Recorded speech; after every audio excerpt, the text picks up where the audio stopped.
Everybody, this is our first Ask the City Manager.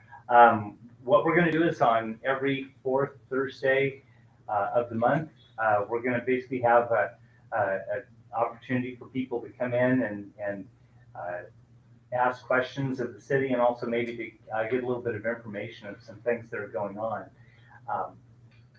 For the most part, we've just got a couple of people here today, so I thought I would start with maybe going through maybe an update regarding some key things that are going on in town, and give people a chance to just get things that are happening. The first thing, the big question of the day, is we had a fire on Baker Street.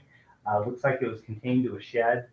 There were no injuries with our fire department, but whatever they had in that shed was pretty flammable. I think I've seen a couple of pictures that are out there about it, and it was really quite a fire. They actually called the first alarm on it, so it looks like it was put out, and I think somebody lost all their stuff. Second thing that I thought I'd go over is we have the Blue Mountain Terrace apartment project. That's a 63 unit. It's going to be an affordable senior living project. There's going to be a combination of 1 and 2 bedroom units. And the big question that we have from people at the city is, when do we think it's going to start? Well, the best way to explain how a lot of affordable housing gets built is that it requires many different types of financing to come in. And in this case, I like to describe it as a layer cake. And some of the funding is contingent on other funding starting. We've been told by the developer, their name is Domus, they are in the process of starting to close on all the different financings. And from what we've been told is that April 30th is one of the very magic dates for them closing on some key types of financing that are happening. And after that, we expect that they're going to get out there and actually be ready to start building the project. I can tell you that the plans for the project are 100% in. They're in plan check, and I think they've already received most of their first comments. So anybody who's built anything knows that once you get through the first layer of the building department, it typically gets much easier than that. The project, nice project on East Baker Street, and we expect that it's going to be a wonderful addition. Our estimation is that the project's going to probably take about 18 months to build and gain occupancy in it. So we're from the city standpoint, I can tell you, we're really looking forward to it. It's going to be a good project. And rental or for sale? The project's going to be all rental. Okay. It'll be professionally managed. It's not assisted living per se. There are some 2-bedroom units that are in there that if the one person who qualifies to live in the unit is eligible to live there, some people may have a caregiver that can go in, but it'll be a combination, and without going into income levels, but for seniors, there's low income and very low income categories, and it'll become income based. The other big question that we get from a lot of people is, so when can I apply to get in there? And if I'm on a waiting list at the Morgan Street Apartments, will I just automatically be moved over to that? It will be a fresh start. There's no moving over from any other list. People will have to apply. It won't be at the city for people to apply. Domus will actually go out. They will have their own application process. One of the things that we do think we're going to do is most likely have some type of an education for people who have never applied for this type of housing before, to be able to come in and learn the basics of making an effective application to get in. Some of the subdivisions in town, there's some movement on the two subdivisions that are under construction right now. One is called Stone's Throw, and the other one is called Heartland. Um, Stone's Throw is in their first phase, and in their first phase is about 167 units if you take the two different pieces of the project that they have out there. They have a number of models. That the best way to describe it is if you go to either Shirley Rominger School or you go on Moody Slough Road, Stone's Throw is the most northerly units that are being built out there. And it looks like we are moving towards, at least we have the permits out there. Right now, there are probably fewer than 10 houses that are actually under construction. There are, Dago, how many of the models are out there? There are 4 models.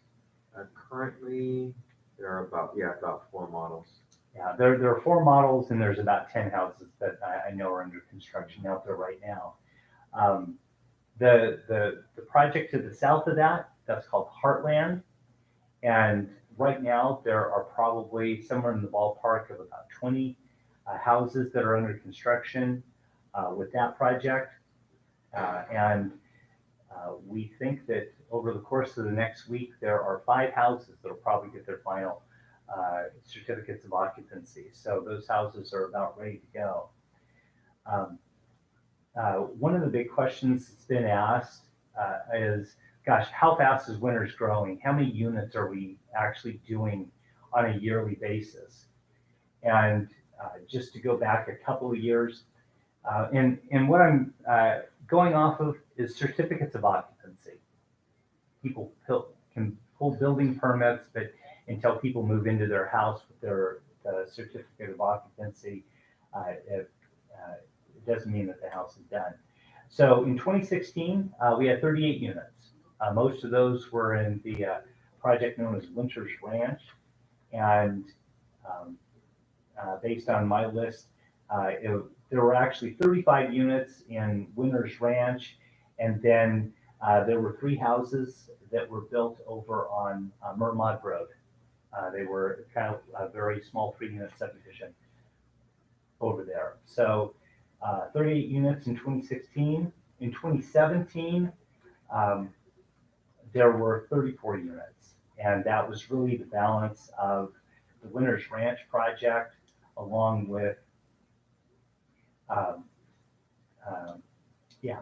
those were just the balance of the Winters Ranch project. 2018, how many single-family units did we have?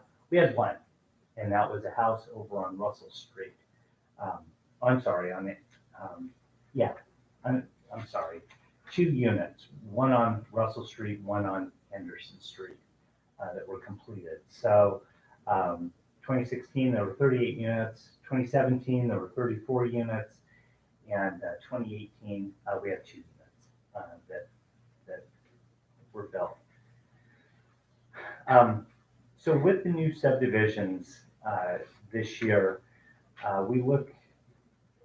we're expecting that probably, obviously, the build out of Stone's Throw will continue. Typically, we've been kind of estimating that the projects will do somewhere around 35 to 38 units a year per subdivision, just using a round number like 35. So we expect probably 35 from Stone's Throw and 35 from Heartland also. There's a smaller unit project that went before the Planning Commission, and it's called Aspire. Aspire. And Aspire is a smaller lot project, which will be, if you go out to the area, if you go to Shirley Rominger School, it's just catty corner across the street. It's actually right across the street from the playground, if you go out there. That is 50. They bought 100 units from Homes by Town. I know, 100 lots. Yeah, okay, but I think it's equally split. There's about 51 lots in Yeah, the, 49 on phase one, and then 51, or yeah, 51 on phase two. yeah. So the one that will start construction is the one that has 49 units in it. And um, they're, for the most part, they're finished lots. So we expect that they're going to get started, but um, this is 2018, it's summertime, so we aren't really sure when the occupancy is actually going to occur in any of these. Our forecast for 2019 probably has us doing somewhere in the ballpark of somewhere between probably 35 and 55 units this year. I know in our budget, I think we have probably in the 50s as far as the number of units that will actually be completed. With those subdivisions, there's a number of improvements that are going to occur out in the north area of the city. Uh, Probably one of the biggest roadway projects that's going to happen will be Moody Slough. They're actually going to start, if you go to the intersection of Road 88 and Moody Slough, they're going to begin the full improvements on Moody Slough. So they're actually going to go from it's kind of an old country road, lack of a better way of describing it. But what they're going to do is they're going to, they'll actually make it a full legal city street that'll go in out there. And the improvements will include the curb and gutter and actually the widening of the street. So we expect that that's going to be starting somewhere between July and November as far as getting a lot of the improvements done. I was looking at some of the project management sheets on things, and there's a question mark in one part of it that I don't know about, but expect that Moody Slough is going to start getting some work. Concurrently with that will be Road 88, which is the road that goes north from where Moody Slough and right now it's called Castle View. I'm not sure whether it's going to be called Castle View or Valley Oak. It'll be called Valley Oak. Yeah, it'll be called. So as you go north on that, the road was just really severely damaged as they put some of the sewer lift station lines that went in out there. They've completed all the improvements. They're moving towards the Moody Slough improvements. So concurrently, there will be road fixes and improvements on Road 88, which are absolutely desperately needed. Are you gonna have a detour for those of us who live beyond that road, or are we gonna have to sit and wait for hours while they are working on the road? No, it'll probably be a combination of both. I think, I know from the project management team, we stress on getting with the property owners. Well, I think there are like 7 property owners out there. So as they start lining it all up, as they know what their phasing and their timing is, they'll get with everybody. The thing that's nice is that there aren't that many property owners out there, and the ability to talk and try and accommodate, I think should absolutely be there on things. Out at our wastewater treatment facility, starting this summer is, it's one of those projects that nobody knows about, but it's actually a very big deal. But we will start the construction of what we call our influence screen project. At the end of the day, it's going to be close to an $800,000 improvement out to our wastewater treatment facility. And it's actually a very big deal. One thing that has happened probably over the past dozen years, products that people use, either baby wipes or cleaning wipes and things, are just getting dumped into our wastewater system. And even though they say that they're flushable and that you can just put those into the sewer, that's not true. They get in there and In some cases, it's like people throwing T-shirts down into the sewer system. And what that does is it causes a process that we call ragging. As in many cases, what we do is we force pump our wastewater effluent, which is predominantly water. When you look at our sewer system, the vast majority, people think it's all ooey and gooey and everything, but the reality is mostly water. We pump somewhere in the ballpark of about 500,000 gallons of effluent every day. Well, a lot of those cleaning products and baby wipes and everything, they get in, and as they get pumped and as they get into the processing of things, they literally turn into rags of rope that go into the wastewater treatment system. And what we've done is the Influence Screen Project actually puts a screen in. We actually will actively be screening these things out. Our process of treating all of our wastewater involves basically what they call aeration. The processing of sewer in many cases hasn't changed much since Roman times.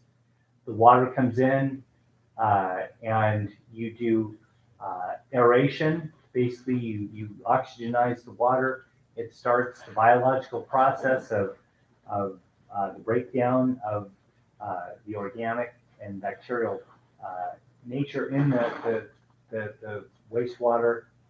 And then what we do is you move it through a series of different ponds. And what it does is the water actually, through a biological process, cleans itself. The last stage for us is once it gets to one of our final discharge ponds, the water, we spray it. We have close to 400 acres of spray fields. And in those spray fields, what happens is before we discharge the water, we hit it with a little bit of chlorine, and then we just sprinkle it, and it, for the most part, the water evaporates. So, but the Influence Screen Project is a very big deal for us. It will add life to our current wastewater system, and in many ways, it'll improve our overall efficiency of our wastewater operations.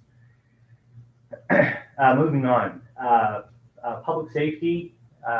One of the big items that was covered by the Winners Express, and we're also going to get a lot of information out, but we're going to start on our downtown parking enforcement. Most of that's going to be centered on Main Street, on Railroad Avenue, and First Street, where we will have most of that going. For the first number of weeks, it will be mostly a warning system for folks. The objective of our parking enforcement program is not revenue. There are a lot of jurisdictions, anybody who's gone anywhere near the coast knows that it is a major money-making operation. In our case, we don't. If you get a parking ticket in Winters, it's $30, and I think we get less than $15 if we get a ticket on it. The idea is just to get more discipline of people who are parking in the downtown area, to encourage turnover. In each one of the city lots, parking will be all day for free. So if people with their employees or you need to spend all day in downtown Winters, you can do that. And if you just park in one of the city parking lots. One of the things that we know is that the most available parking is in the community center parking lot. There are 109 parking spaces in there that are ripe and ready for everybody to park with. But one of the big issues that I think hit within the past couple of days has to do with tire chalking. The Federal 6th District Court has issued a ruling basically questioning the ability to do tire chalking. We are not in that district. We are in the 9th District Court of Federal Court. So in our case, it doesn't apply to us. Inevitably, I would imagine somebody will bring something similar into the 9th District, but our method will be tire chalking, and until we're told legally within our bounds that we can't do that, that's what we're going to use. The alternative is what a lot of cities go to. Well, there are two alternatives. One is going to some type of a parking meter system, which our parking plan has completely ruled out. Anybody who's gone to Sacramento anytime recently, oh my goodness, they hit the mother lode of parking meters there. And like they say, those parking meters are a lot smarter than they look. They tell when times expire. I think they can also tell if somebody's parked there. And there's a lot of smart technology.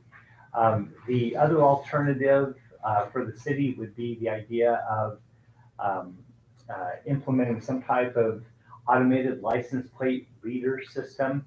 That is becoming the most prevalent in how parking enforcement in active areas are. Essentially, it's a camera-based system that is in whether it's a police car or a parking enforcement vehicle.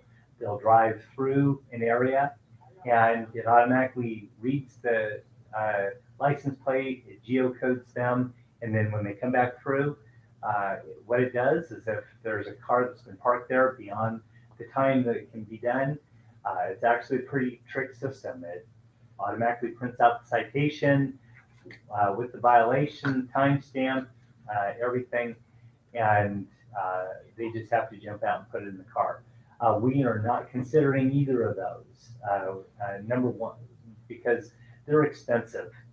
We're going with the chalk and stick method based on the idea of trying to take a lower key approach on this thing. We wanted to actively encourage and educate people. But like I said, we're not looking to make a lot of money. And typically you go to the advanced technology when you're looking to make money. Couple of things, a couple more things on public safety. Grant Avenue speed zones. Today we received the full certifications from Caltrans for Grant Avenue, which is also Highway 128. And what I can tell folks is that we will actively be enforcing speed with radar technology out on Grant Avenue. If you just look at some real basic areas from the mobile home park on Grant Avenue, it's 30 miles an hour going all the way through to the roundabout. At the roundabout, it's 15 miles an hour on the roundabout. I think most people are doing that. As you exit the roundabout, once you get to Morgan Street, it's 45 miles an hour. We will be enforcing traffic out there with the radar gun. The speed zone study is required. You can't, the law enforcement is prohibited from using radar technology without that study being done. So it's all certified. The council approved it, and once we did it, it went off to Caltrans, they approved it, and it'll work. In the past 3 weeks, we've had 6 car thefts in town, which is frustrating. But I can tell you, I mentioned the automated license readers. As soon as people have, is literally in under an hour, as we've been able to determine the vehicle has been stolen, it's reported, it gets into the system, we find the vehicle. Most of them end up down in either Vacaville or Fairfield. And in the past couple of weeks, we've had 6 cars stolen. And the number one cause, what is it? Simple. Don't leave your keys in the car and don't leave it unlocked. Just saying, you're probably 90% ahead of the game at that point. There's actually, we had an occurrence, and actually we got some very good media coverage on it, but we had a gentleman who stole a car, dumped it, and so he dumped the car that he stole, and then he went and he stole another car and went into it, and guess what? The keys were in that car. So anyway, um, uh, for whatever it's worth, lock your car and take your keys. We've also had a rash in our police department of a number of domestic violence cases, which for us, we've had 3 of them. All 3 were felonies, and that is a huge spike for us. And we don't know whether it's the weather or what, but law enforcement working pretty diligently on that. This week in Yellow Court, we had a conviction of somebody for child molestation over the course of a number of years, let's just say over about a 10-year period. Our police department did an outstanding job. They picked up a couple of things. They looked at some history on an individual, and in the case, it looks like the conviction will have that person probably in prison for up to 45 years. I think the police department is going to get a press release out on that coming soon. Moving on, fire staffing. Summer of 2019, here it comes. For those people who don't know about our fire department, we have basically 4 paid full-time personnel, but the vast majority of our staffing is through what we call either our volunteer program or our reserve program. And our reserve program especially is very well liked by CAL FIRE. We have now practically hit year-round fire season. And the good news for all these young men and women that come into the winners program, they get all trained up, and literally the CAL FIRE people come in and they hire the entire room of people. The problem with that for us is that we now have to go and hire and train a whole bunch more people. We're very proud of the men and women in our department, and that Fire 2019, this year's goal is that we are not going to burn off the roofs this year. We've had 5 consecutive summers, and I would venture to say that it is changing everybody's lives. We've been working quite diligently on, we have our community wildfire protection program, where we've been working with folks that live up on Casitas Road, the folks in Golden Bear Estates. We've been working with our partners at CAL FIRE.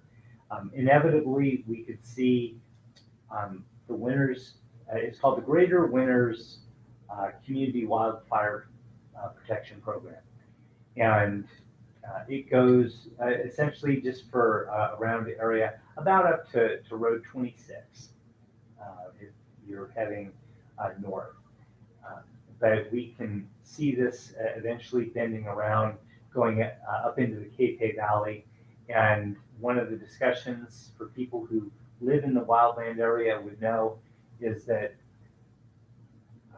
there's things called fire councils that come together of a lot of the residents that live there, and the fire council helps in coming up with management, enforcement, and getting a lot of those things done. Clicking into kind of some hot topics in the planning area. One question that's come up at a number of council meetings, came up at the planning commission meeting, is the idea we have scheduled to do what we call a general plan refresh. The nature of that project really is to take the city's current general plan and go forward and take the various elements, many of the master plans and and at the end of the day, the idea is to make it a more user and a more publicly interfaceable document for people to be able to look at the city's general plan, understand the policies. Some of the things that the State Office of Planning and Research wants you to do is establish benchmarks for the accomplishment of various goals. The big thing that the state is obviously looking at is how the cities, plural, throughout California, how they're meeting various goals and deadlines and achieving the things that they put in their general plans. The hot topic that we're actually sitting back and waiting a little bit on right now is the city of Winters is within a regional planning area governed by what they call the Sacramento Area Council of Governments, or SACOG. And the big issue that's going on right now is what they call the Regional Housing Needs Allocation, also called RHNA. The RHNA numbers are very controversial. They take basically goals that are set by the Regional Council of Governments, but also from the State Office of Housing and Community Development, along with all sorts of housing legislation goals of the state. They put them all in and they give you an allocation of numbers they think that that cities and within the region should be shooting for. So the RHNA numbers, we don't think that those things are going to really start hitting until the latter part of the summer. So let's say August. Kind of sitting back a little bit on some of the general plan refresh, because we think that a lot of it's kind of an evolutionary process of how both SACOG is going to display their numbers, and obviously if we can kind of beg, borrow, and steal some formatting on how those things go, we would then integrate those into our process and make it a process that there's a lot of cohesiveness that goes along with that.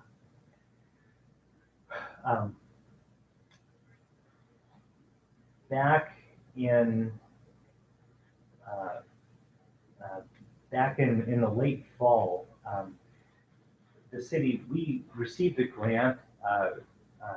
When you look at climate action and various types of planning, as far as all the climate issues that are being dealt with by cities, the city, we received a $25,000 grant from,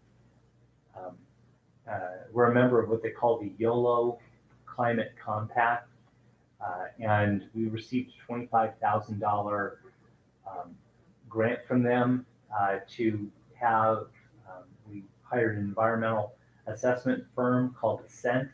They came in and they've been working on an evaluation of the city's greenhouse gas impacts. They've done a pretty good analysis of the city's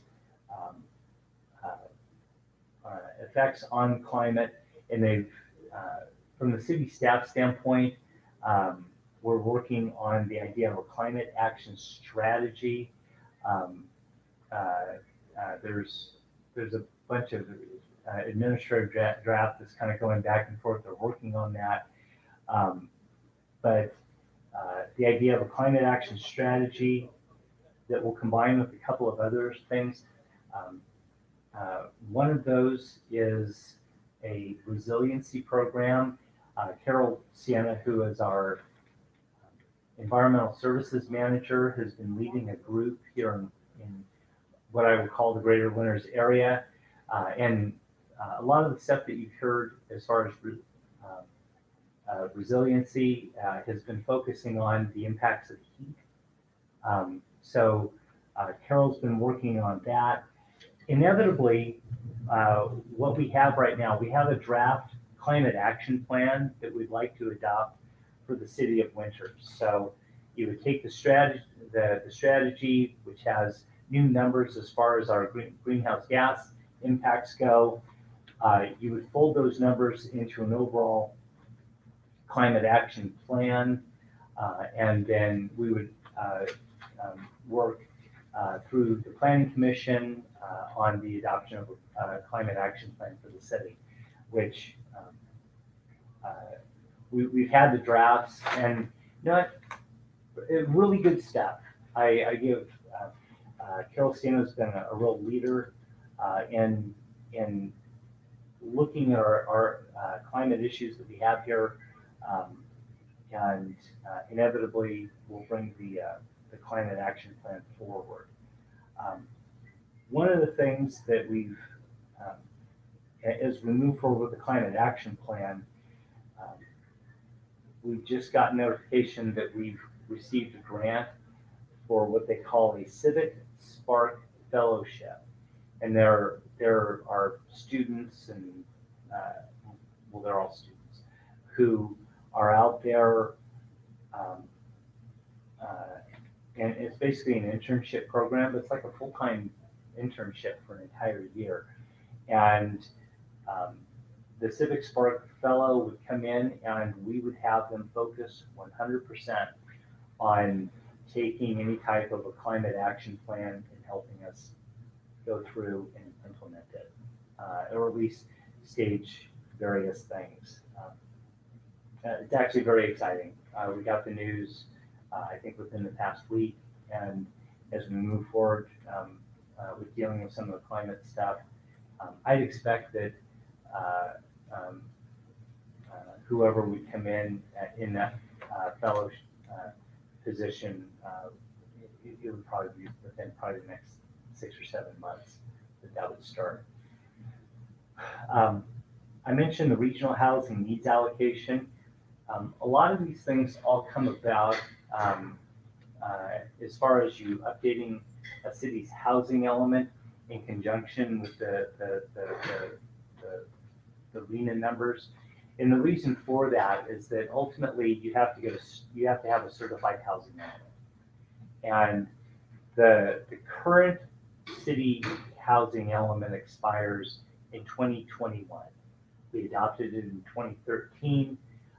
It qualified for what they called an 8-year certification, which was the highest you could get, so we were thrilled with that. But the preparation of the 2021 housing element, we expect that we're going to go through the RENA process, which, like I said, I think they're probably going to start delivering the numbers later in the summer. And once we have that, we're probably going to start working on the city's housing element. I see that as probably a 2020 project, so it won't happen until after the first of the year. We'll get the RENA numbers in, and being government, we'll have to go out, hire a consultant that will come in and help us with the housing element update.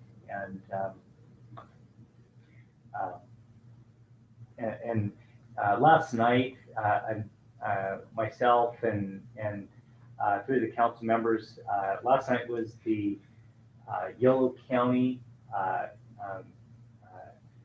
electeds meeting, and we had 3 speakers who got up. We got a pretty significant update on legislation, most of it surrounding housing. One of the speakers was a gentleman from the State Housing Community Development Department, and he is actually the person in charge of all the enforcement of all the housing legislation. And as he described it, there were housing bills in 2017, there were housing bills that were signed in 2018, and I think he said that somewhere in the mix they were tracking over 200 bills that had to do with housing that are in the legislature right now. Not saying that they're all going to be adopted, but inevitably all of that's going to roll in to a lot of information that's going to need to be boiled down, and ultimately when we put together our housing element, it's going to have to include all that stuff. And then finally, the big issue that's been in the newspaper and everything, the North Area planning stuff. I can tell you that we still, with the folks from Bellevue North, we don't have any type of application. The only communication that we've had with Bellevue North is I contacted them just to ask if they had any issue with us issuing one draft, which had already been released by the Winters Express in their online stuff. But other than that, haven't talked with anybody and not really sure when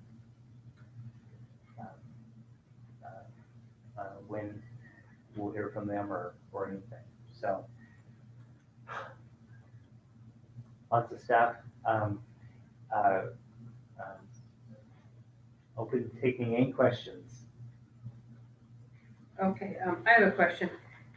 When, 2 council meetings ago that I attended, you stressed or stated 3 times that we needed this development because we needed money for the city. And so one question is, what's happening with all this money that's coming in already from the downtown businesses and what the projected monies from the hotel? So, like, since I'm not in city government, I have no idea. I'm just, as a citizen, I have no idea what kind of money the city is getting and where it's going. Yeah. So, Okay, now let's start with that one. Yeah. Great question. One of the things I'd like to kind of point you at, our Economic Development Advisory Committee has a report that has been developed. In that, it actually has, if you go to probably starting on page 5 of the report, there's a whole economic explanation in that actually breaks down the money that we receive on things. But kind of to the broader question on things, from where I sit as the city manager, and as we look at things from a planning standpoint, the city has a general plan. And the one thing I try to stress with everybody, one of the biggest things is with our job is that we have to be an advocate for the city's general plan. We enforce the city's municipal code, we enforce zoning, and there are certain things in there. Do I know that the issue of growth and expansion and annexation and all that stuff is going to be controversial? I do. I've been a city manager here for almost 18 years. I get it. And do I know that it's going to be controversial when these things come up? Absolutely. Now, within that general plan, it's a business plan.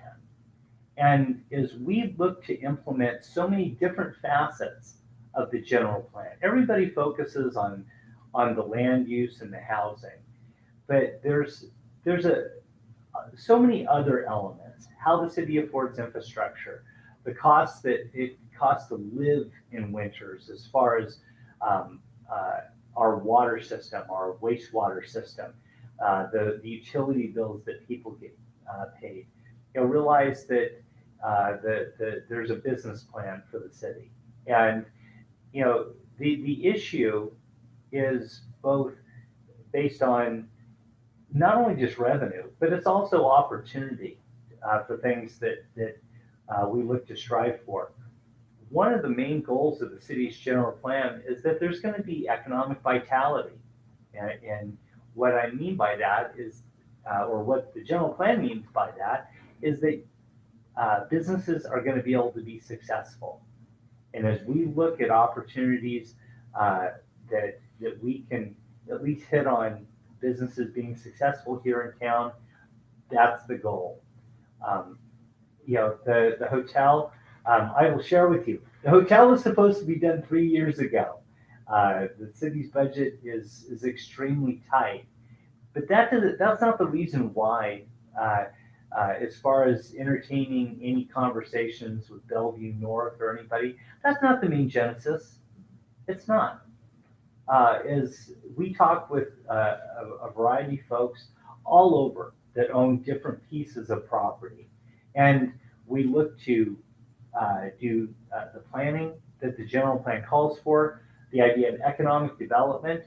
Probably the number one need that this city has are jobs. We need to have jobs that people can both work at and afford a house here in town. We have some very good companies here in town, but as we look to balance jobs, housing, the services that people want are important. We live right on the edge of affordability on a bunch of things, whether it's, I'll give a really good example.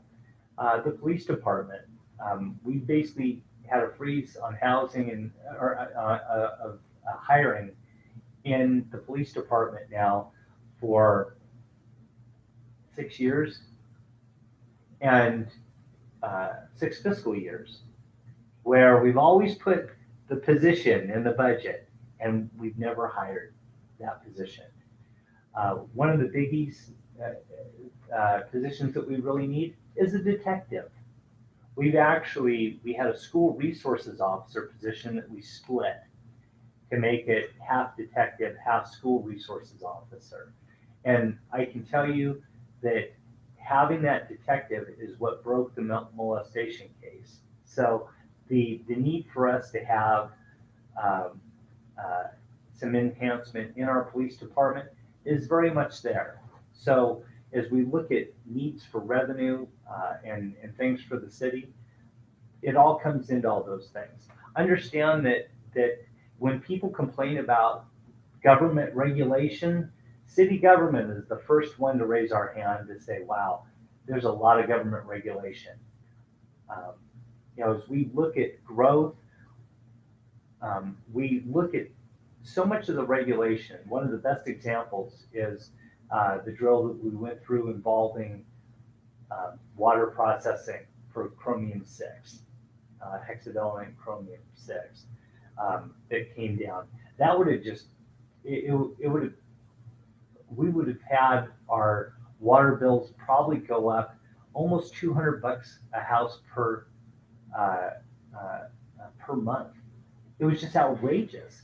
And you sit there and you think, how would a senior pay for that? What if somebody's low income? How are they going to pay for that? People will be choosing between water and medicine. So, as we look at the economics of the city, it's a pretty broad look with money that we receive and the services that we provide. But I will tell you, go on the city's website, there's the Economic Development Committee report, and the entire back section has a lot of data about all the city's revenues. Ask another one? You bet. Okay, so I come from a background of both biology and farming. Goes back generations on both sides of my family. So I have concerns about the houses coming in because they're going in on ag land. It's also, we're getting too much monoculture, as we know in farming, that it's not as if that all those almonds are a great thing for the environment, but they at least absorb carbon, so they have some benefits. But I noticed in one of the things that Bellevue North said in their paper is that they're liaising with Center for Land-Based Learning for getting input on agriculture, and also YOLO Land Trust. To me, those people aren't farmers. They're not working farmers. Who is going to represent working farmers? The voice, the concerns of working farmers. Yeah, I think as a lot of these issues, and totally understand. As far as the farming goes, and all the agriculture around here, you know, there are two sides to it. You know, how do you grow within an ag area? Because we are a right to farm county. Are there conflicts between farming and housing? Every day of the week, if they're doing anything. And that is something that through any type of planning process is going to come up and it's going to have to be dealt with. And, you know, there are a lot of issues as we've talked with Bellevue North, not only about the farming. We hear you about, you know, what's happening to the groundwater. The one thing that we know about farming uses a lot of water. They use lots.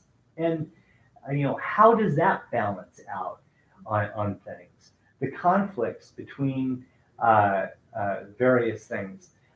Everybody says that they want to live out in the country next to a farm until that guy in that big blower goes through and your house is completely full of dust. There are trade-offs that a lot of people don't get. And do you have to balance that? Absolutely, you do. You know, the idea of open space areas that give buffers, I guess we could talk all day about, you know, developing farmland and everything. But you know, how do buffers come into play? How does some of the urban growth interface with those things? I don't have the answers for those right now.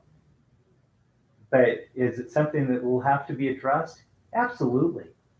So, Mike McCoy was saying that what's proposed is low density. And looking at the houses that are already being developed, my kids can't afford those. I can't afford those. I don't know anyone that can afford those that didn't sell a house in San Francisco. So we're not going to be building houses for the kids that have grown up in winters. If we move out onto ag land, do these big ranch style homes, it's just not going to happen. How is this going to address the actual housing needs of people in winters? Yeah, you know, I'm glad you asked that question because, you know, I talked with Mike after the meeting about that. And for those watching us, Mike McCoy, Winters resident, lives up in Golden Bear Estates, has been very active in the playing of Winters way back in the 80s and 90s, and now he's joined the band again on various things.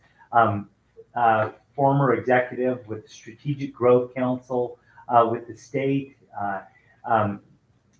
just an exceptional resource on things. I asked him, I go, so here's the reality. The zoning of the property that is in the north area is actually the highest density that we have in the city. The issue is that there's so much open space. The number that he was looking at is he took the entire space, which on the map, and let me grab it. This still isn't addressing, though. I mean, I understand that now you're addressing space, but you're not addressing affordability, which is even these dense houses are beyond the capability. God, we'll just leave it there. Yeah. The affordability. Susan, my kids grew up here in Winters, and I hear you. I absolutely hear you. Yesterday, with the gentleman from the state Office of Housing and Community, State Department of Housing and Community Development, with the governor in the legislature in the state, they've identified housing as the #1 crisis. He used the word crisis in California. The governor has a goal for 3.5 million new units to come into California.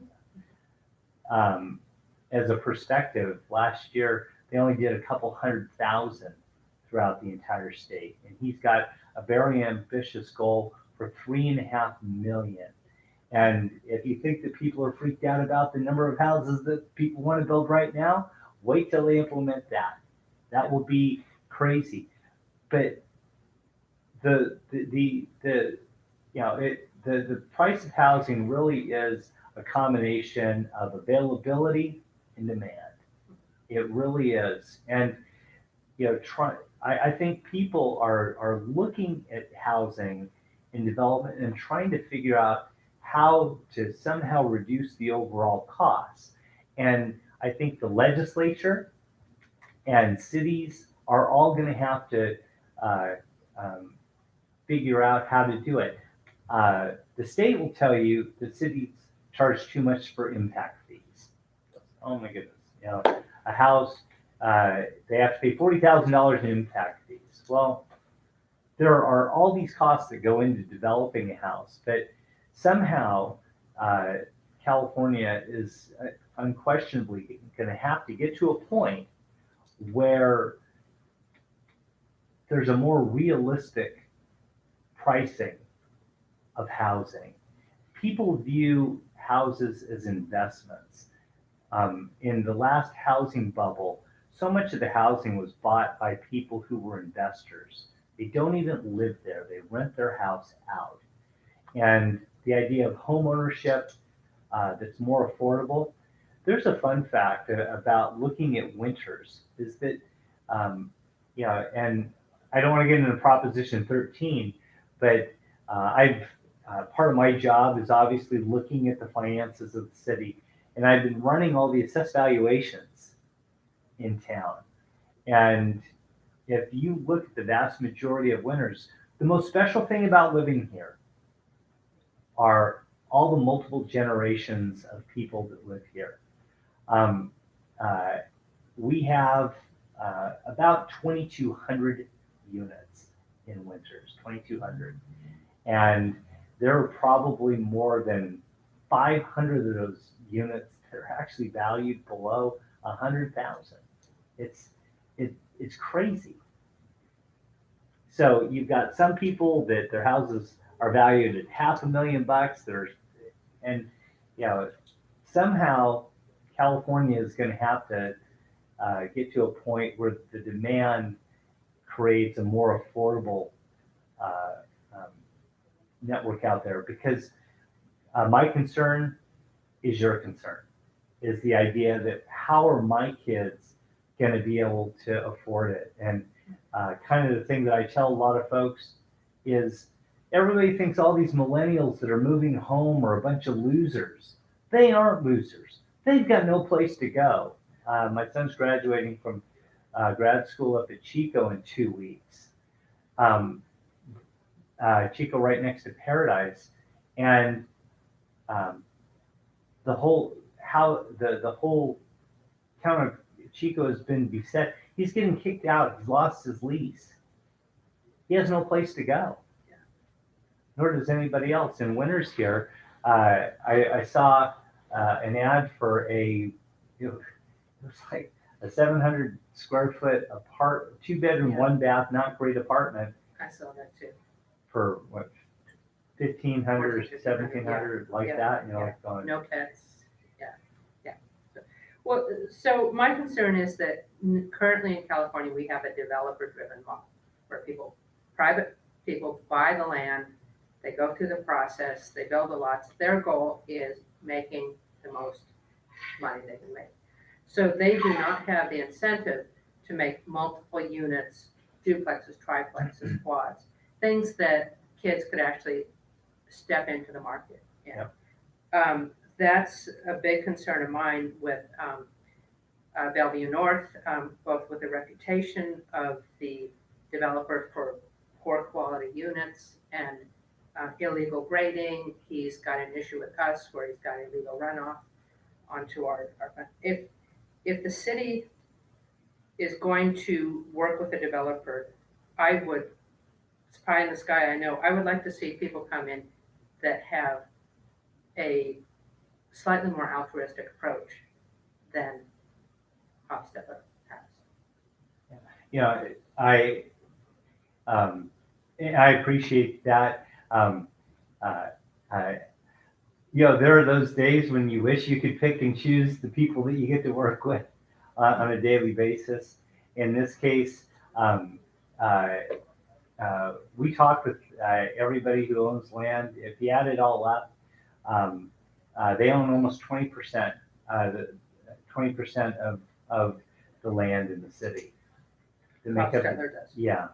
If you take, what is it? But that's within the current city limits. Within the current planning area, sphere of influence. So you're talking about the north area as well. Yeah, if you add up all the total cost that's owned by Bellevue North is 393 acres that they own, which is in the city's sphere of within the city limits. It's like 183 acres, and then there's 210 acres that are within the planning area. Do we have a choice as to what kind of permits we give them though? I mean, it's, as Kate said, just because they own the land doesn't mean they get to do whatever they want with it. What kind of guidance can we give them to say what kind of housing we want built? That's part of the planning process. You know, the one thing about the subdivisions, there are a lot of there are a number of steps involved. The planning of the land.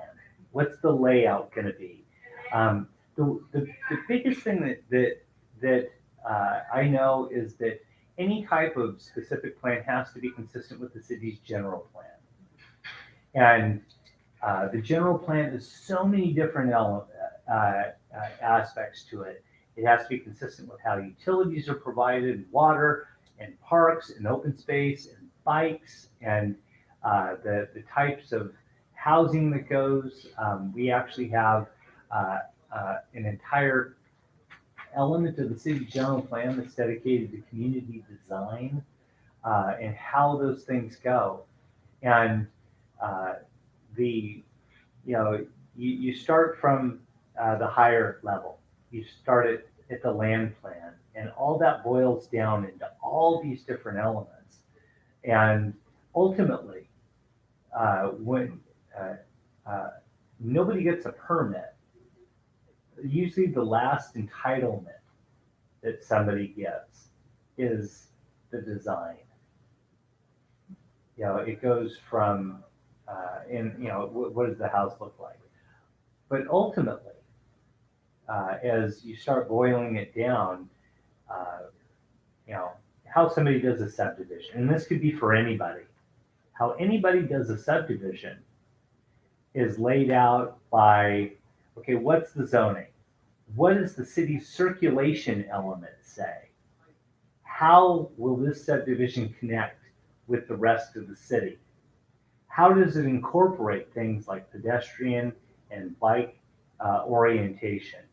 Where are the parks going to be located? How are people going to get from places? What's its proximity to either open space or ag area or to get to commercial areas? So you start with the big plan. Inevitably, you get towards the idea of a subdivision, which includes all those elements in it. And then it gets all the way down to design on things. But one of the things that's interesting about the north area, and I'm just saying, I'm not advocating here for anything, but it's the area that has the highest densities. What you're describing, why aren't people looking at condos or duplexes or smaller lot product? If you recall, back in 1992, the big issue with the city's general plan when it was adopted is the city was immediately sued by Legal Services of Northern California based on right along, and I'm not going to put any words in your mouth, but along what you're bringing up. The city put in the planning, put all of the affordable housing up in a flood zone. The Michelle V. Winters decision, that cost the city like $800,000 in legal fees. We're still paying on that. But the highest density land for which would entail all the things that we're talking about here is all up in the north area. And people are, you're talking kind of about how the development that's happening right now is kind of cookie cutter and they're all the same kind of houses. Yeah, because that's predominantly the zoning that is being built right now. Diversity of housing happens because of how the zoning goes. And a lot of that is accomplished through through some type of a planning process. So when people want to get mad that, gosh, I've been talking with Bellevue North and I've told them that a specific plan would be the better way to go with it. Genuinely, I have one goal, is to have a public process that allows for planning, for people to have input into how the area is planned. The idea of us not doing planning and just letting a developer come in and propose things is just not the way that it should go. There needs to be a public process. There needs to be many layers of what's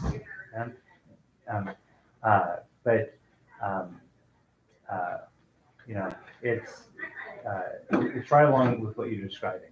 Well, I think if you're going that direction, I think the public has spoken pretty clearly that they don't want to double in size in the next few years. I mean, they just don't want it. That people moved here because they want a small town. That's not the goal of people like Bellevue North. They want to move in, they want to build houses, they want to make money. So I don't see how those are two opposing goals from two different segments. Yeah, of population. and like I said, our job is to represent the city's general plan. From the 1992 general plan, which was the business plan for the city, it actually said that the city would build out by about 2010. That was 9 years ago. And we aren't even near, we're about halfway there, let's just say. And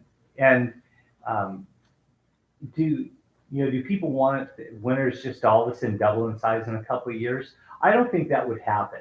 And the reason why I say that is that any planning area takes quite a bit of time to develop.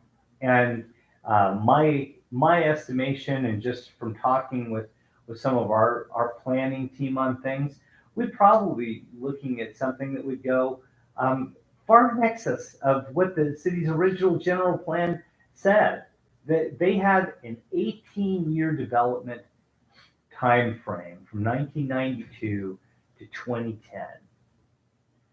And if I was to give you my best estimation on things, we're looking at probably 20 or more years if everything was approved.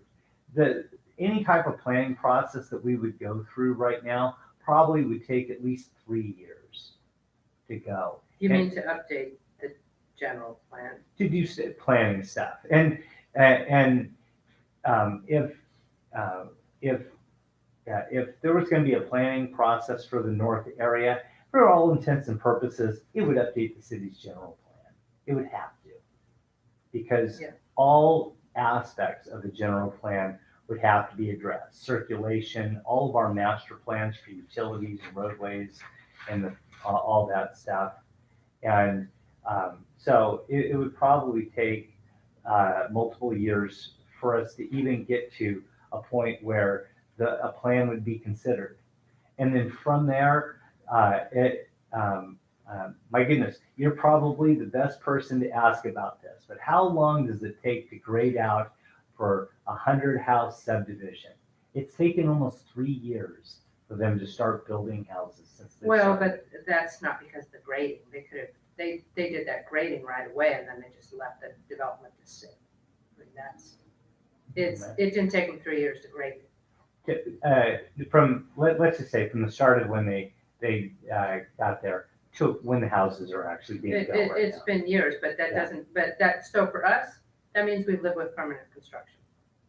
I mean, got that. driving back and forth like trucks in the roadway and piles of dirt and stuff like that. So, I got that. I, but, you know, it doesn't mean that they can't come in once they get the go-ahead and put in 100 houses in some, you know, that's, these people have deep pockets. Land has already traded with Boston firms that I understand paid, what, $30,000 an acre for land. I mean, it's becoming, that farmland is becoming a real estate commodity at this point. And that's what worries me about California, the direction California's going. It's no longer feasible to leave it in ag when you can get 3 times as much, or if somebody's paid 3 times as much, they're not gonna sit on that investment with a bunch of almond trees out there. you know, and I'm not going to disagree with you at all, but I know that ag land for ag purposes in Yolo County is going for extraordinary. I've heard as much as $50,000 an acre. Just I can tell you that's speculation. within That's the- either cannabis or speculation, because nobody's making $50,000 even in 10 years on an acre of land right now. Yeah, So and the cannabis stuff. Yeah, let's not talk about cannabis. it's yeah. The county seems to have no direction on that at the moment. I think it just not to get too far off topic, but I think hemp is almost becoming legal, and I think that'll change the dynamic of everything that we're talking about, because hemp is not necessarily people that want to grow for recreational use. I don't think hemp is necessarily marijuana's friend. Yeah, no, my understanding is it can't be within a mile of a cannabis store, but I'm not an expert on hemp. So. Either am I, but it's great conversation. Okay, so back to who is going to represent the voice of the farmer, because my family's been farming in California since the 1860s. I know a lot of people only see their land as a commodity. We see our land and our ranch as a mission. Only less than 30%, more than 25% of our land is even in cultivation. We have done numerous wildlife and plant rehabilitation projects. I mean, our goal is to keep our ranch in the family, to keep the land healthy, and to stay in it. It's going to be harder and harder to do that, especially if we're hemmed in all the way around by houses who are taking our water, complaining about our spraying. Like, what kind of protection do you have, and what kind of real farmers are you going to have giving input? You know, and honestly, I'm glad you're bringing all this stuff up. You know, just being straight with you, haven't gotten into that. But is it something that we need to get into and talk about? Absolutely. Yeah, and that's absolutely. And you know, for folks, as we look to address that, oh my goodness, we're better than Yolo County, California, to find out what are the realities of how we do those types of things. And I think it's a major issue. And I think it's something that absolutely has to be addressed. It has to be addressed up front. Yeah, one of the best stories that I have is I was working in Orange County, and the city of Fountain Valley.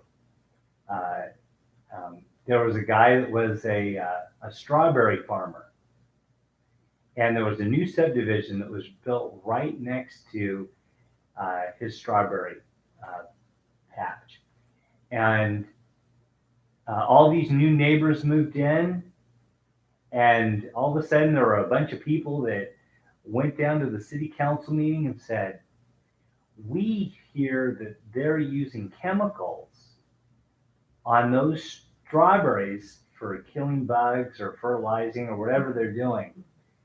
We want you to do something about that. We're living right next to it. And the city council said, let's do something about that. So they dragged this farmer in who had been farming that piece of land for a long time.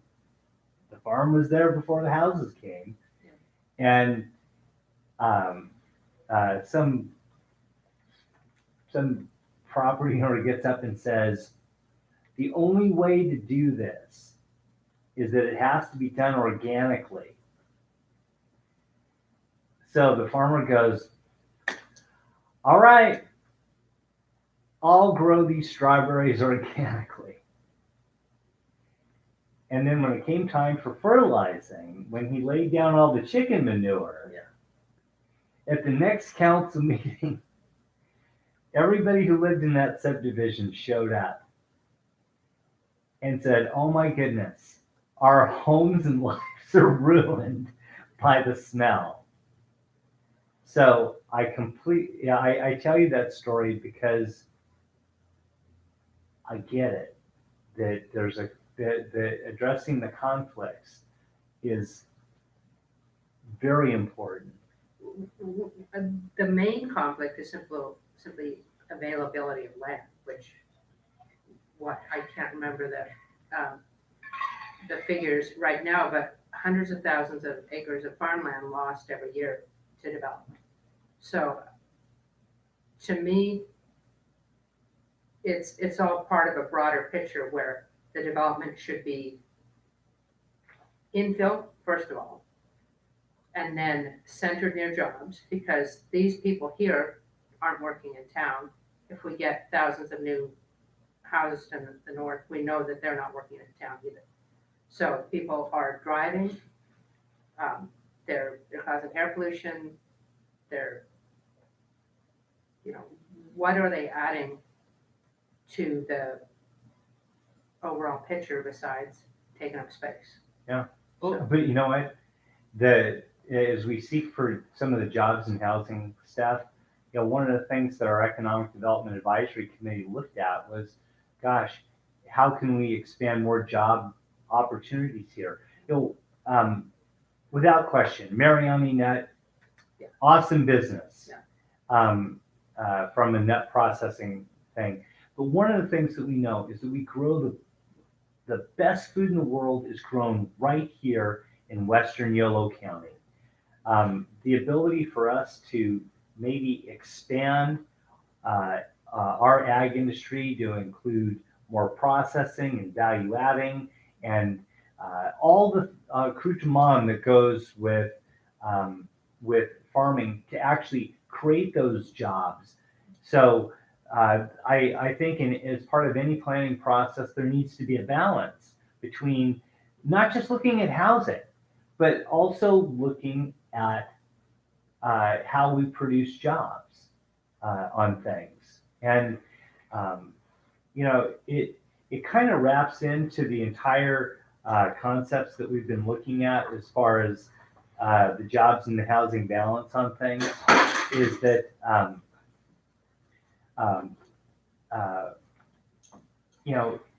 the focus of everything that we've been doing has been on downtown. The idea of revitalizing our downtown, making it the center. Well, the one thing that we know is that people work and do business.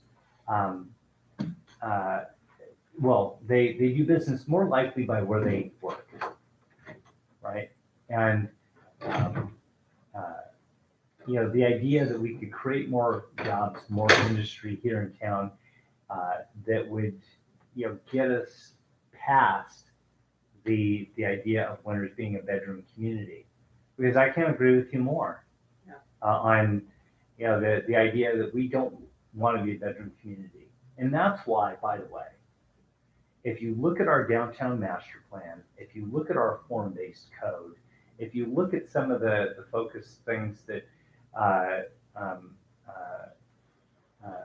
are in the economic development report, it says we need more place for jobs to happen here, because it'll enhance the overall vitality of the community. that we have more people that are going to shop downtown. They're going to eat here, um, and ultimately we have a more self-contained community. The idea that people live here, they work here, they do business here, and that ultimately, if you look at the city's general plan, that's the goal. Can the city set a goal for saying we're not developing like 200 more houses until we get such and such number of jobs coming in? I think that's why there needs to be the balance of things. One of the things that through a planning process that you can do is you can kind of break things out into various phases that have different types of land uses that are in. And you can say, gosh, the trigger for moving on to the next phase is by having XYZ in place, which would include the diversity. And by the way, one of the biggest issues that we really ran into in the economic report, if you look at the SWOT analysis that we did, in it includes what's the number one issue? The availability of commercial and industrial land. Right now in town, as far as industrial or business park zoning, we have probably only about 15 acres, which is probably almost too small for a small business park. You might have actually covered this already, so I couldn't get your info now. By the way, Susan is going to be a guest host with me because she's been asking just awesome questions. That's great. Now, He gave me a list and I'm prompting it. no. But no, Susan has been absolutely awesome. That's great. And That's great. Sorry, I missed the Sorry you bulk of it weren't there. here earlier. So, but no, it's great to hear the conversation about job work balance. I mean, I moved to Winters when one of my jobs moved here, and so that was. I've been thinking about it, but that was what finally precipitated it. yeah, the need for jobs in Winters is so important, and I'll share with you that Winters in Western Yolo County in general, our ability to shoot for industry, which is a complement to all the ag that's around us, would be magic. And part of that, though, has to go that some of the jobs have to be ones that are sustainable for buying houses and all those types of things. And I think probably our Achilles heel, and the economic report talks about this, is the flood zone. There needs to be a way to address the flooding issues because that possibly opens up land where somebody could put some type of a number of years ago, we had a very well-known company come in and talk to us about putting in a high-end chocolate company. And they're very well known. They aren't as European as you would think, but they talked about the idea of combining, obviously we have nuts around here, we have fruit around here, and they were looking to relocate out of downtown Oakland, out here. And at the end of the day, they couldn't find a place. And we thought, what wouldn't be a better type of business? Because there's a balance between, the people that are making the chocolate and doing all that. But those companies also have distribution, they've got sales, they've got marketing, they've got everything that they do that encompasses a multitude of different types of jobs. And so the long and short of it, the need for I think probably the most serious need for Winters is that we have to generate some jobs. So what sorts of, I mean, I'm thinking about, so what can we do to support the people who already live here, first, and in terms of jobs? And I know there are a lot of people, both in Winters and just generally, where there's more of a gig economy and people working as consultants, and so working at home a lot. I know you and I've talked about it a bit in terms of the internet availability and how that hinges on that. I think we've also talked a bit about some of the office sharing options and ways to facilitate that happening, so that people who already live here and are doing that sort of work, or who maybe actually just physically go into an office just a couple days a week, but mostly working from home, so that they can have what they need for that work here in town. And so I'm not sure how the zoning works for that, if that is, if that's something that would just be business district, or how that works. But I think if we have something like that, so that people don't have to drive to Vacaville or Davis or Woodland in order to do something like just the office stuff, and we cut down on the vehicle mile travel. So, greenhouse gases. Thank you for bringing that up, because anybody who knows anything about our downtown, there's no office space. My goodness, the Rogers building, the former library, the former municipal court, which was actually the original office for Peter Kiewit when they built the dam. Right now, some type of an office setup, like you're talking about. So when PG&E moved in, I'll let the big secret out. When PG&E moved in, they pulled 100 meg internet line for that facility. And what the city of Winters did, we were able to, because we need it for our public safety and our communications system, we pulled that line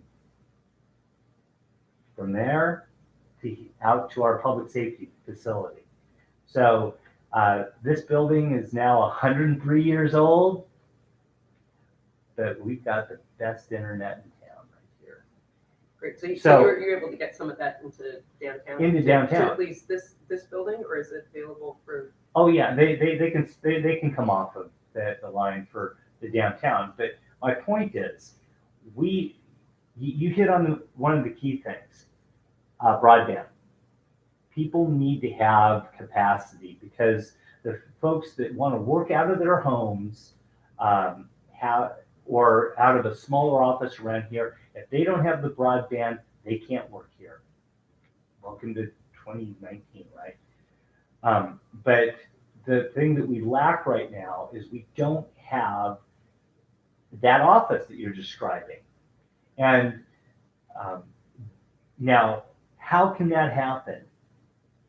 It can happen because we have our form-based code that allows a very wide flexibility of uses within our downtown.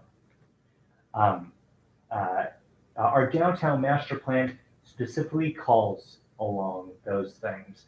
If you go along our main corridors, which would be perfect for those, the idea of going vertical and going up to have housing, where we talk about affordability, all these millennials seem to like to live together, and the idea of apartments or. Well, I know I've talked at a bunch of meetings about co-housing, some of these different situations where you can actually own your own space, and yet there's some shared space that's held more collectively. Yeah, it's a way to increase density and keep things affordable. And the one project that I it didn't happen, but it was a very visionary project, was the Monticello project, which was to go on the parking lot there at Railroad Avenue, which right. is before the hotel. So anyway, but the Monticello project had three aspects. It had retail, it had business, and then it had condos up on top. Bingo. If you talk about what can happen, and Monticello didn't happen,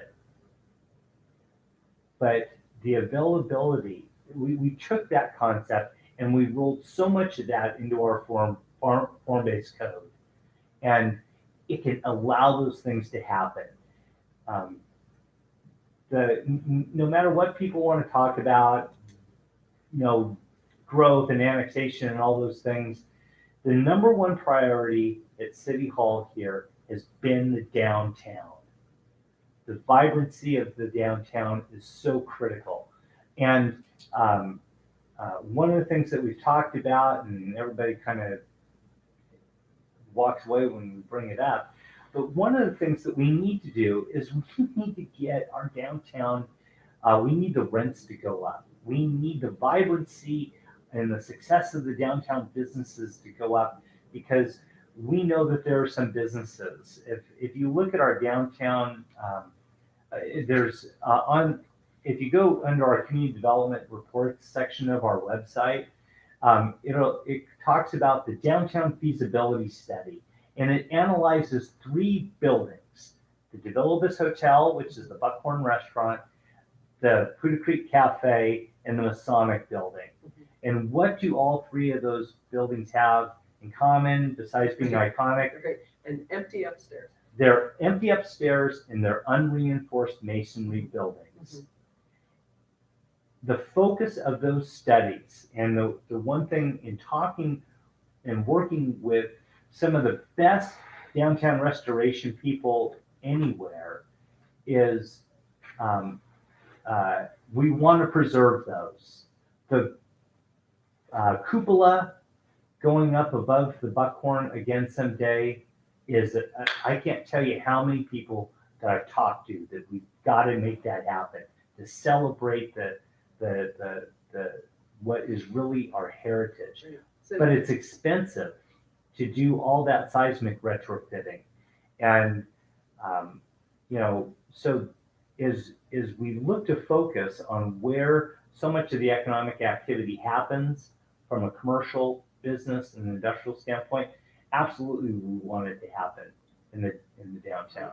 So there's a fantastic resource who lives a block away, who focuses on historic downtowns, and it's Christina Cogdell, and she's actually a professor within the design department at UCD, but historic downtowns are the focus of her research, and I think should be a tremendous resource and something to definitely talk to, find out about what different towns have done, because we can't be the only ones who are presented with the situation, No, having the unreinforced and trying to figure out, so what can we do? And of course, the city doesn't own the buildings, and so how can you talk with the private owners about that? But I think should be a great resource. Well, the way the city did talk with the private owners was we went out and got a state grant.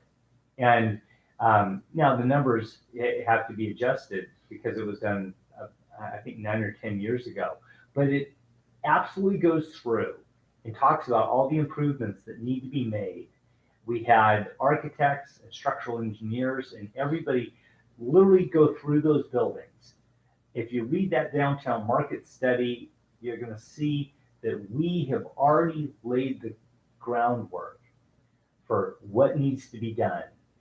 But the biggest issue right now is the affordability of it. Right. Well, and that study was done when redevelopment was still going concern, right? It was. So my guess is, talking to Christina, she might have ideas about just additional ideas to bring to the table, because I think I agree that keeping the downtown vital is crucially important, both for driving a lot of the economy as well as tying in with Winter's identity. I think it's huge. Yeah. Well, like I said, the focus that we've had over the years has always been on one intersection, and that's Main and Railroad. And the idea is that we would expand opportunities from there. And not always easy. Ask everybody about the hotel or some of the things that we've done. But, um, uh, you know, I think the future of Winters, the way that we keep, the way that we preserve our history is somehow finding a way to enhance the vitality that would then give the folks the incentive to be able to invest what is really millions of dollars in the restoration of those buildings. Because I think the real tragedy, like just a couple of years ago, Napa had an earthquake, Right. and we're along the fault, and Sure. you know, And we're along blind thrust faults, so we don't even know exactly where the faults are. Yeah. Sorry, But- says the geologist. Yeah, I know, but I'm not- But I mean, but the not Red a Canyon fault's geologist, right up there, but, and that strikes slow, so. Yeah. Yeah. So one idea that I've heard kicked around and kicked it around myself for a number of years is the idea of having an ag hub in town. Yep. Where Mhm. people bring their produce from outlying areas, the trucks come in, they load it, then they take it out from there. Along with the ag hub, we could have a commercial kitchen for startup businesses, Yep. for private citizens who want to put up 400 pounds of tomatoes, a school, a farmer's market. I think that would put us on the map.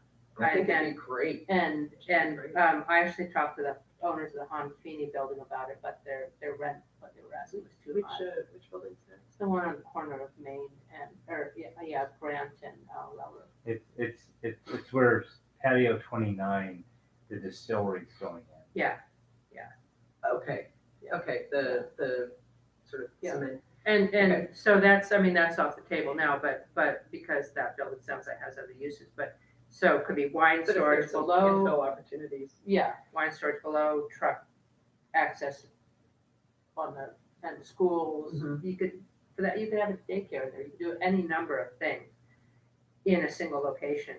And it would add so much vibrancy to Sure. this town. Sure. So- Well, and like you said, if you have things in that single location, Yeah. I mean, then if we cut down on people then driving from, Yeah. I mean, when you Yeah. said daycare, Yeah. driving from that to Yeah. the next Yeah. thing. Yeah. And Yeah. but I think School, that's really key. culinary school, whatever. There's so many uses that a single area could have. Now, there's actually an entire economics study that's focused on Winters about an ag hub. When Cecilia Curry was mayor, and she, the council, me, we all worked very diligently. The Sacramento Area Council of Governments has a program. They had a program called RUX, the Rural Urban Connection Strategy, RUX. And they did a economics look at putting in exactly what you're describing. It's kind of the hub and spoke type of Mhm. model, just like you said. Mhm. You got some storage, Mhm. you got some processing, Mhm. you have other businesses. One of the most interesting conversation I had was with a group of farmers from up in the Cape Valley. And I said, all right, guys, what is the number one business that you need to support your agriculture? And they said, we need a box company. That's what we need. We need a box company. Mhm. And I was chatting with Fred Manis. They at their Manis meats, they actually had processed some meat for me, and he enlightened me. Only something that a farmer can do. But I pulled him aside. I was there picking up my meat, and he goes, I go, so what's this whole box thing? You got to expand on it, city boy mostly. And he goes, do you ever drive by when in the Cape Valley, is they're harvesting all the heirloom tomatoes and all that stuff? He goes, you need to look. He goes, they've got look out there in the field and they've got all these different types of boxes that they're using. And I would imagine that they're boxes for Harry and David or whomever, but they're different boxes. But I give that as an example of a supportive business that could be successful. It would be local. It would be part of that ag hub. Part of it also has to do with we are so Pacific Rim from an ag standpoint around here that the idea of having maybe a single health health testing facility. The one thing Health testing, or, I mean, of ag products? I mean, yeah, testing the ag products, because a number of years ago, and we got this, Mariani Nut needed to build a building for testing, for ag testing. And what we learned from that is that, gosh, in the United States, we have these very high views of ourselves that we have the highest standards of USDA and all that. And they're like, no, not even close. To get into the Asian markets, you need to have certified testing labs that are making sure that the ag products that are leaving this area are meet their standard, because before it can get on the container that goes into the Asian market, it better meet it. Well, that's exactly it. Think about the if you got one testing lab, they can be doing it for everybody. It helps the farmers that can't necessarily afford. There's a volume of scale of volume that all of a sudden makes it less expensive. That means the farmer can be more competitive, God forbid. And but that's the ag side. And also the value adding. It's a combination of skilled and unskilled labor, something like that. But as well. also financing. Yeah. Oh my goodness, all the farmers around here, they've got to have their fingers in more types of financing. Imagine having. Oh, go ahead. No, but anyway, the having it multifaceted. The last thing I'll say on that is you talk about the commercial kitchen. Mhm.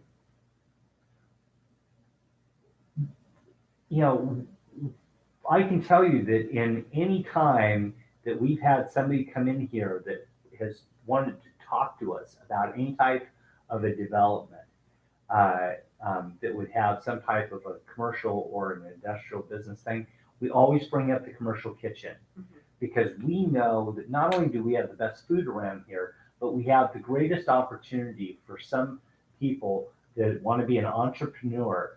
Look at all the olive oil people. We've got so many small boutique olive oil people around here.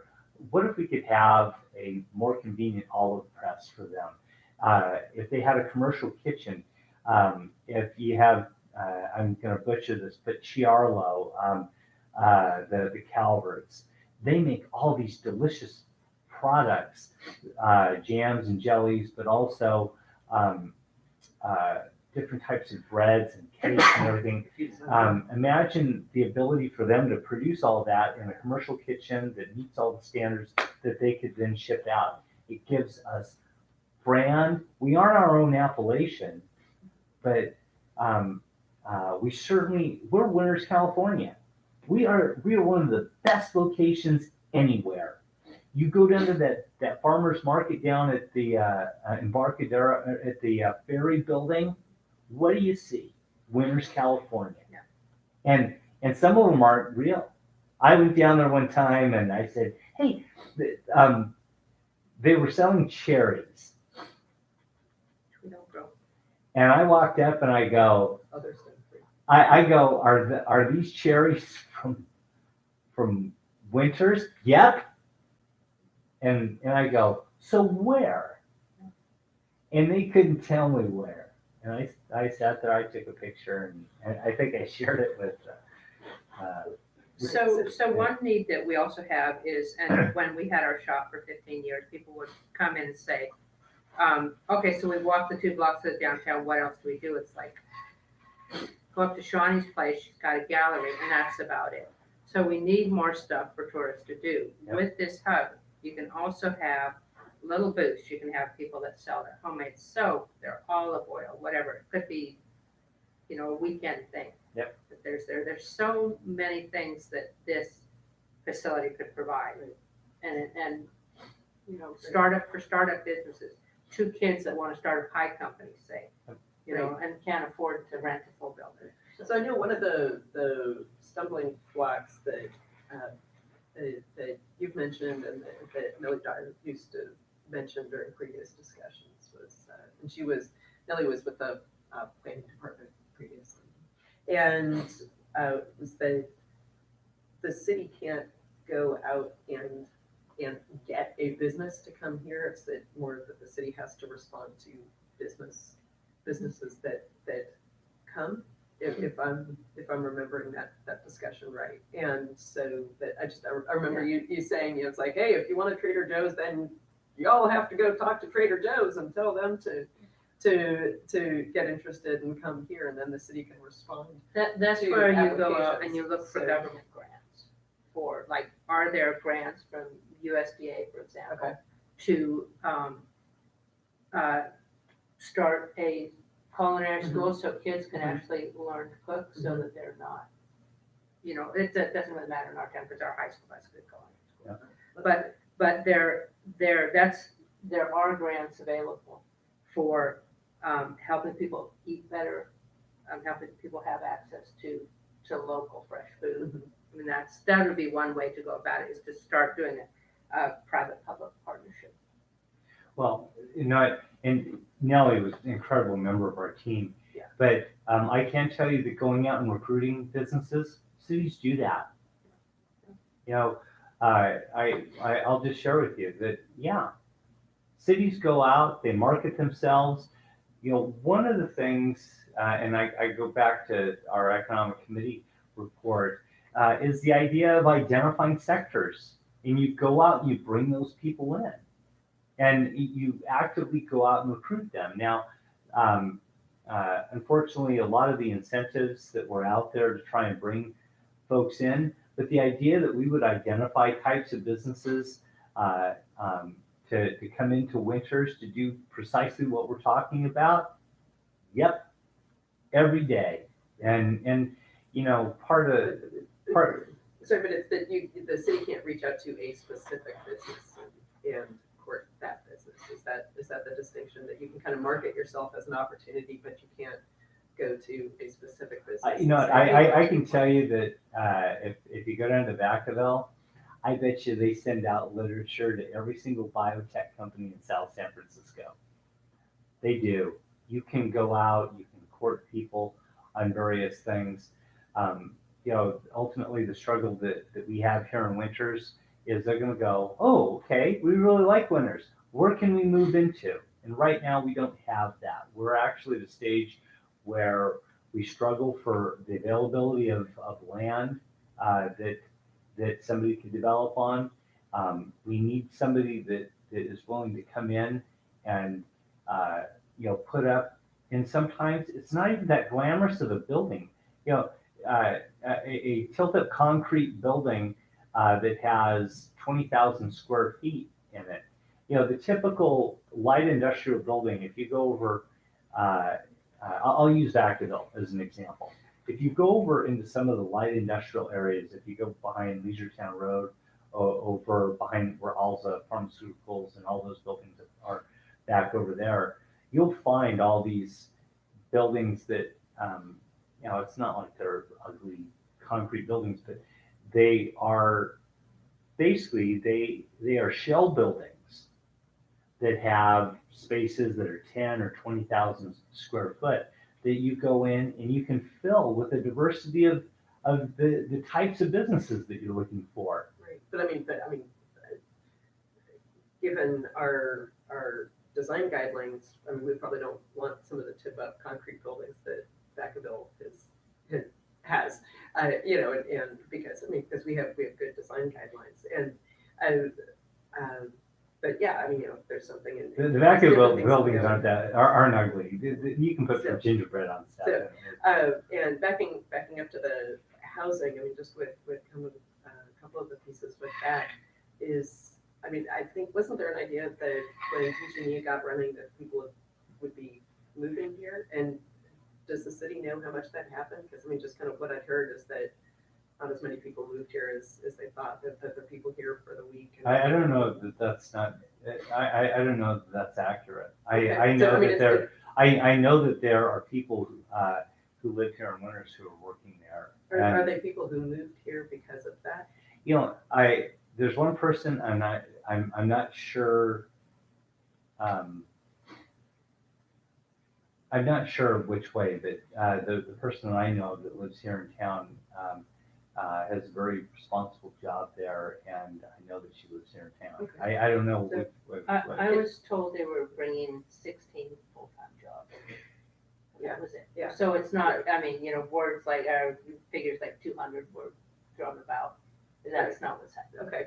Oh, I mean, just- okay, no, but what's- just so you know, on the jobs for PG&E, I know that they were supposed to have around 30 full-time jobs, and the 200 number that you hear Yeah. is the trainees that'll be coming in. Yeah. If you go out there, they have every day out there somewhere between 100 and 250 students that are out there everyday training. So your That was your the- point. People downtown were saying 200 jobs, and I said, no, that's not what's happening. Yeah, and that's Yeah. correct. But 200 people Yeah. Right, yeah. So, training Yeah. combined. so I mean, it seems to me that it'd be really interesting and fruitful for the city to look at, I mean, just to study what happened with PG&E, basically get a sense of, well, here's what we thought would happen, and in terms of here's a business that was coming to town, what did they propose?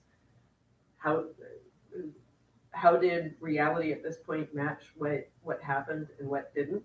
And especially to look at the job and residents part of the equation. That because one of the big reasons to bring PG&E here was because there would be the jobs and so to just kind of look, okay, so how many jobs were created, and where those people who have that, where were they living before? Where are they living now? And just to see, because because if it's the sort of thing where if the city were to expend a lot of energy to bring something here, in order to have more better job residence balance, that we might as well learn from what happened, and because we don't want to set something up where we bring an industry in and do a lot of work on that, and then have people just kind of hear when they're working, but then they go. Okay, so Uh-huh. but the attraction of PG&E was less on counting the actual number of jobs that would come in, but we looked at the overall impact of literally a world-class training facility coming here. We looked at it more so from the standpoint of like having a college or university, because if the reality of PG&E is they came in with a basic proposal for just what was the main academy building, but from that they added 2 other significant buildings to it. And the real attraction of them was the prestige, the idea of bringing people here, and just straight up the idea that that use would be complementary with our visitor serving use for the folks that were coming out here to stay. Right. No, I remember there was discussion about it's going to make Winters a 7-day-a-week town, Bingo. and so I mean, so has the training started out there? Because I haven't seen the 7-day-a-week influence in town, and Well, I haven't talked to anybody who said that they're here for PG&E training, and I talked to a lot of people. But you know what the problem is that none of them are staying in town right now. We don't have the lodging. Do some people from PG&E stay at the Abbey House? Yes. But the reality is that the greatest impact of PG&E will be seen when the hotels open. That's where you will see PG&E employees, you will see PG&E I trucks. thought they were gonna be staying out at the freeway or the highway hotel. They'll probably stay at both, but they have the demand that PG&E has provided the people who look into hotels and everything. They say that they need about 16,000 room nights a year. So if you just kind of do the, For this one facility. yes, Will that change based on any of the ongoing bankruptcy issues that are happening right now with that company? they haven't given us any type of indication on that, but kind of the way that we're looking at it is that our estimation is that the last thing that PG&E is going to do with an administrative judge looking at them is that they're going to cut their safety programs.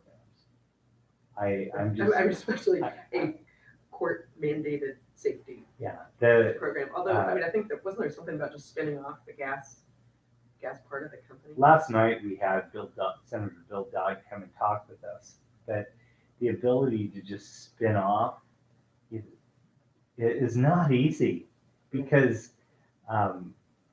somebody said, "Oh, here, you can have our whole electrical system," and who's going to be crazy enough to go, "Oh yeah, I'll just take that," because it's not perfect.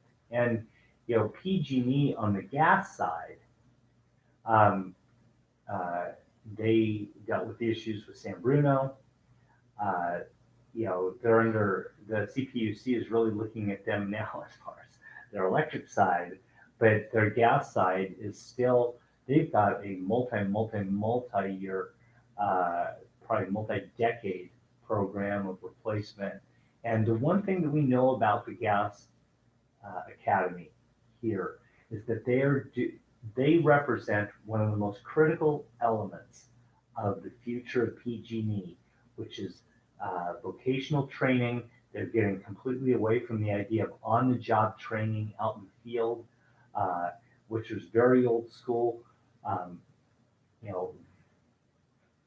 Drive out there. I run by there every morning. I know that they start by about 7:15 or 7:30, but that parking lot is typically filled. And that parking lot has, I think, either 200 or 205 parking spaces out there, and it's full. And if you look at what they've been doing, you go out there and it's full of all these fire vehicles in recent weeks. They have now expanded from just training their own workforce to expanding to training first responders out there. And we see what they're doing out there, and PG&E has, in my view, has checked every box and met every expectation for what they've been, what they said that they were going to do. I think, Terrific. But and that's great to hear.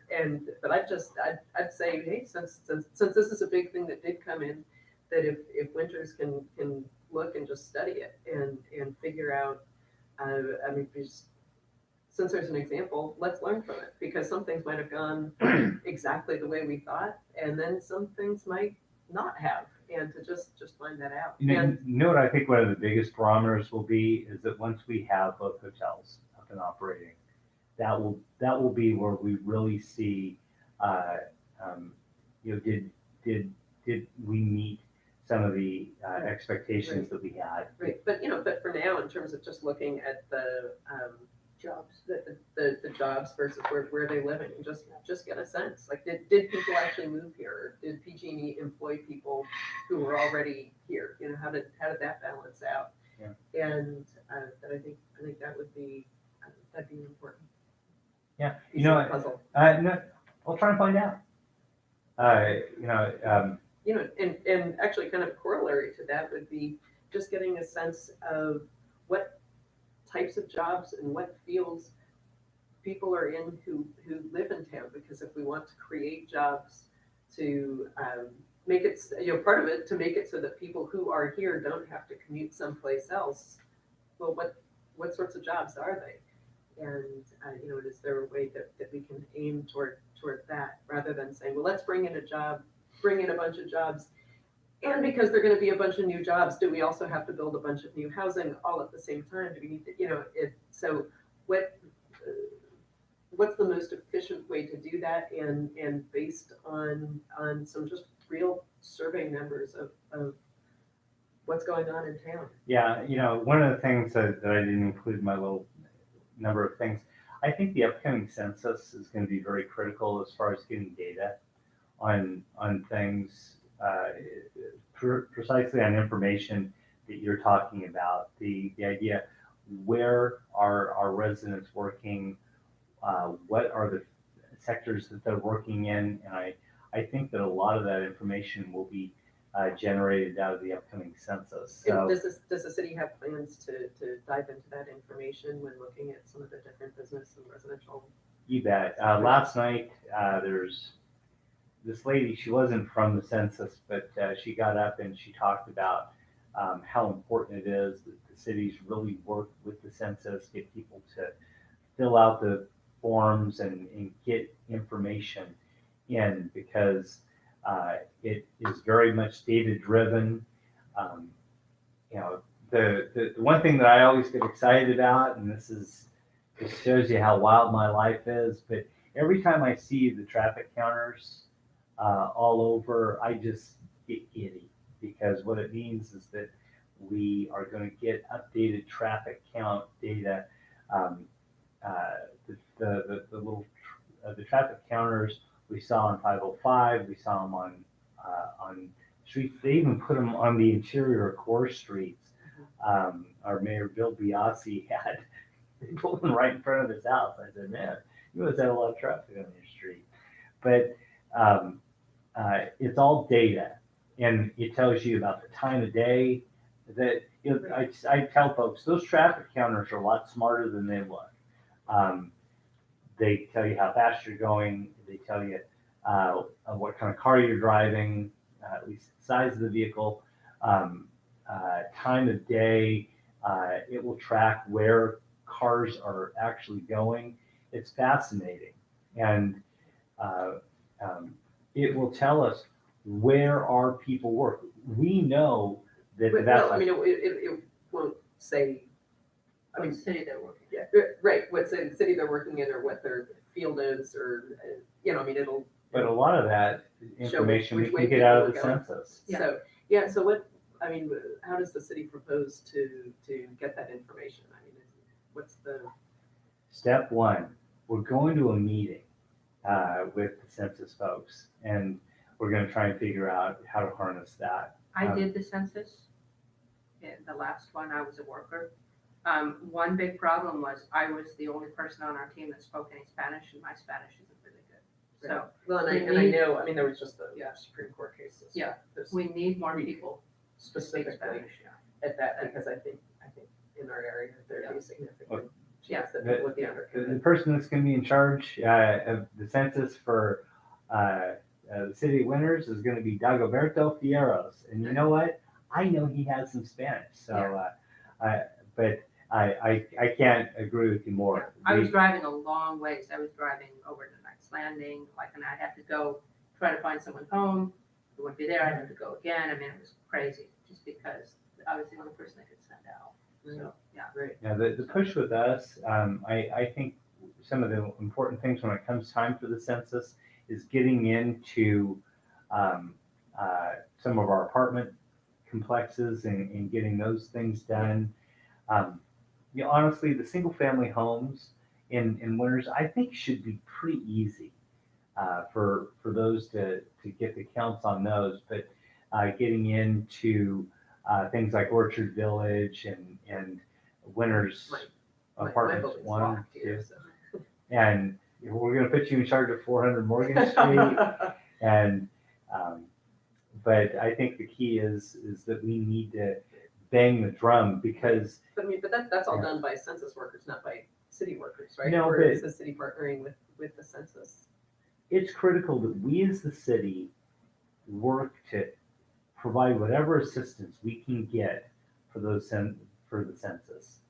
It's critical that we do publicity. I think messaging, bilingual messaging, and especially that includes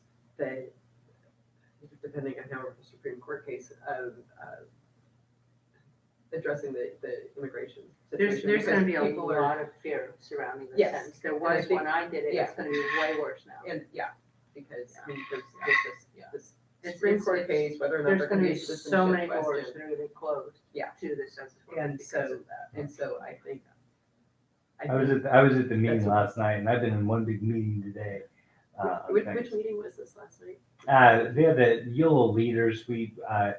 Periodically they have meetings that are just updates on issues that are going. And last night we heard about housing legislation. We had a speaker from HCD. We had a gal from the census, and it was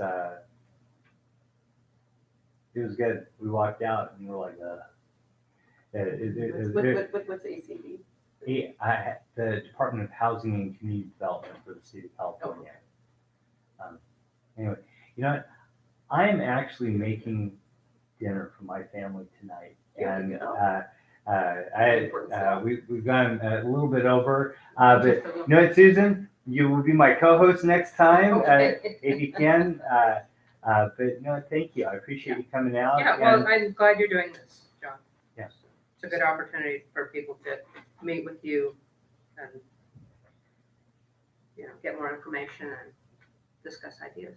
Yeah, and probably the most important thing that I the one thing that I appreciate and I want, being the city manager of Winters, I want people to be able to come in and ask me any question about anything, anytime.